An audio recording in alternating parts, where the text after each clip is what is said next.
రాహుల్ గారు, ఈ మధ్య కాలంలో మనం చూస్తే చాలామంది నాకు డిస్క్ ప్రాబ్లమ్, స్పైన్ ప్రాబ్లమ్ లేకంటే ఎక్కువ మంది నడుము నొప్పి వస్తుంది అనేసి అంటూ ఉంటారు.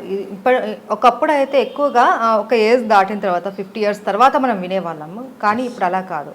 మిడిల్ ఏజ్ నుంచినే స్టార్ట్ అయిపోతున్నాయి ఈ ప్రాబ్లమ్స్. అసలు అవునండి. ఎందుకని?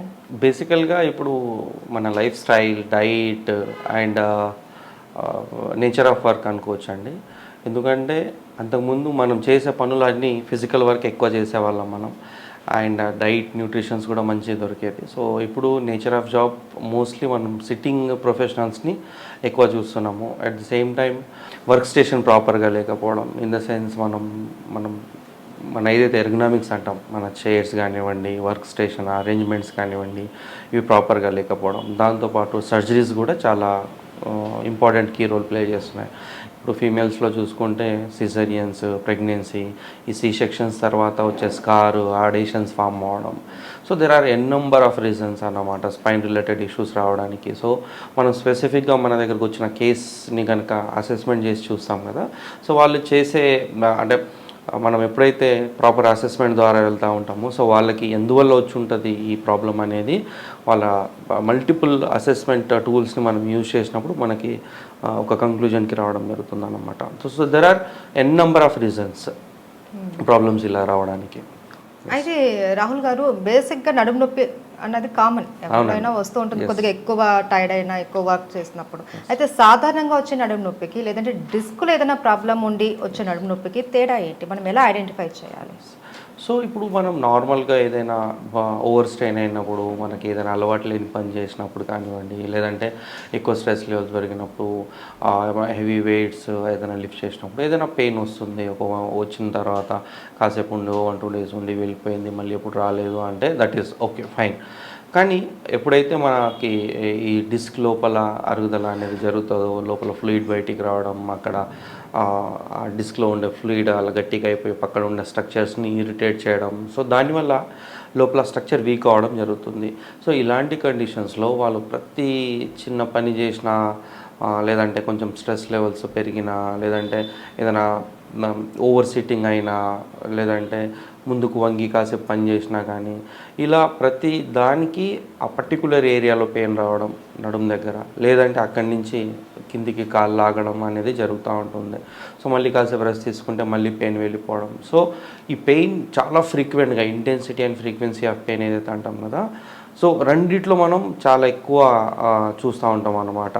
సో పెయిన్ ఎప్పుడు ఆన్ ఆఫ్ వస్తుంది వెళ్ళిపోతుంది, అది ఒక ఏరియాలో ఒకే ప్యాటర్న్లో అనుకుంటే మాత్రం డెఫినెట్గా అక్కడ ఇంటెన్సిటీ ఆఫ్ డ్యామేజ్ అనేది స్ట్రక్చర్ది ఎక్కువ జరిగింది, అక్కడ డిస్క్ ఇన్వాల్వ్మెంట్ ఉంది అని మనం ఈజీగా తెలుసుకోవచ్చు అనమాట. ఎందుకంటే ఎప్పుడైతే డిస్క్ ఇన్వాల్వ్మెంట్ ఉంటుందో, అది తక్కువ డ్యామేజ్ ఉన్నప్పుడు పెద్దగా అది నర్వ్ని నొక్కదు. ఆ నొక్కకపోగా పెయిన్ ఎప్పుడు లోకల్గా ఉంటుంది, లేదంటే ఇలా వస్తూ ఉంటుందండి, ఈ లైన్ లాగా వస్తూ ఉంటుంది అంటూ ఉంటారు అనమాట వెడల్పుగా. సో ఎప్పుడైతే ఇంటెన్సిటీ ఆఫ్ డ్యామేజ్ డిస్క్ది ఎక్కువ ఉంటుందో, అప్పుడు నర్వు ఎప్పుడైతే నొక్కకపోతుందో ఆ లోకల్ ఏరియాలో నడుములో పెయిన్ లేకుండా కాళ్ళకి రాగడం, పాకడం, కొంతమంది తిమ్మిర్లు అంటారు, కొంతమందికి మంట అంటారు, కొంతమంది నమ్నెస్ అంటారు. సో ఒక్కొక్కరికి ఒక్కొక్క ఫీలింగ్ ఉంటుంది అన్నమాట. దాన్ని బట్టి డెఫినెట్గా ఈ పేషెంట్లో డిస్క్ అనేది ఇన్వాల్వ్మెంట్ ఉంది అని మనం క్లియర్ కట్గా తెలుసుకోవచ్చు అనమాట. అండ్ చాలామంది మీరు చెప్పిన లక్షణాలతో వెళ్తే సయాటికా అనేసి ఐడెంటిఫై చేస్తూ ఉంటారు. ఇది నిజంగా ఈ సయాటికా అన్నది మనం నెగ్లెక్ట్ చేయడం వల్ల ఎలాంటి కాంప్లికేషన్స్ వచ్చే అవకాశాలు ఉంటాయి? ఎస్. సో ఇప్పుడు అక్కడి నుంచి ఏదైతే నడుము దగ్గర నుంచి ఏదైతే నర్వ్ బయటికి వస్తుందో కాలికి వరకే వెళ్తుంది కాబట్టి, లోపల డిస్క్ ఎప్పుడైతే నొక్కుకుపోతుందో కాళ్ళ వరకు నొప్పి రావడం జరుగుతుంది. సో ఆ నర్వ్ ఏదైతే వస్తుందో ఆ నర్వ్ పేరు సయాటికా నర్వ్ కాబట్టి సయాటికా పెయిన్ కింద మనం కన్సిడర్ చేయడం జరుగుతుంది.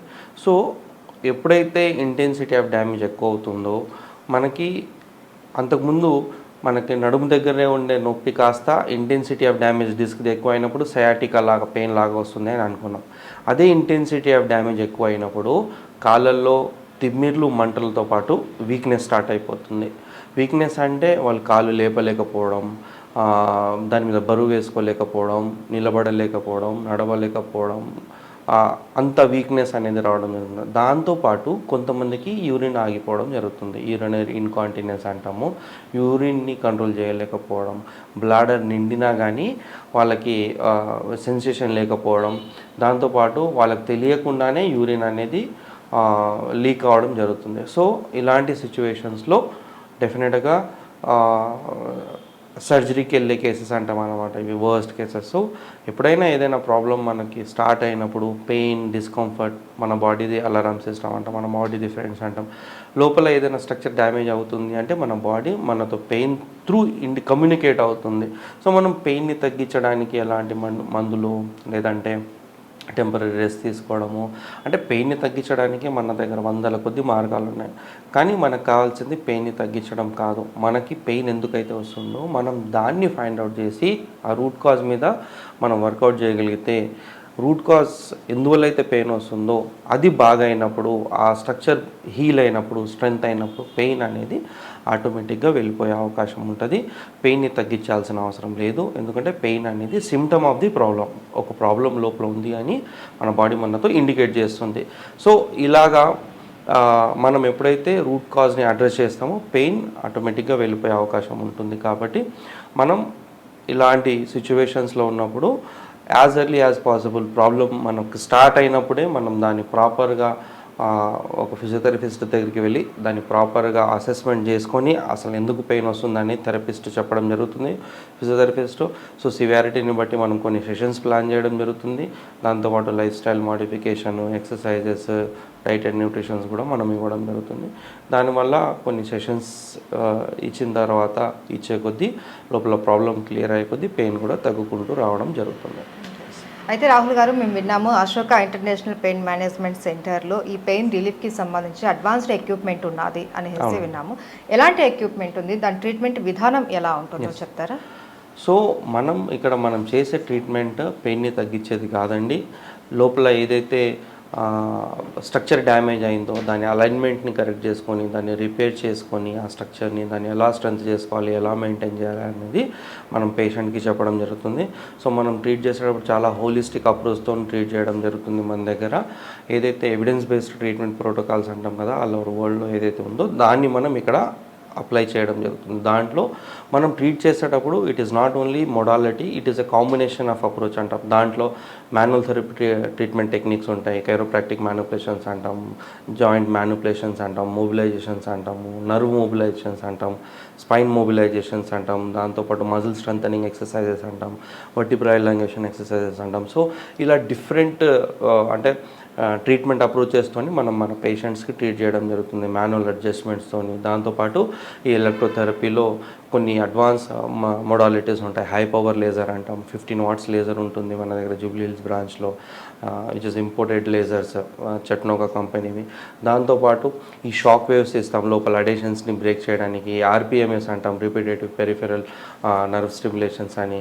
సో మనం చాలా మాన్యువల్ థెరపీ టెక్నిక్స్, దాంతోపాటు ఎలక్ట్రోథెరపీ మోడాలిటీస్, దాంతోపాటు ఈ dry needling, cupping therapy, exercise therapy అనే ఈ డిఫరెంట్ కాంబినేషన్స్లో ట్రీట్ చేయడం జరుగుతుంది.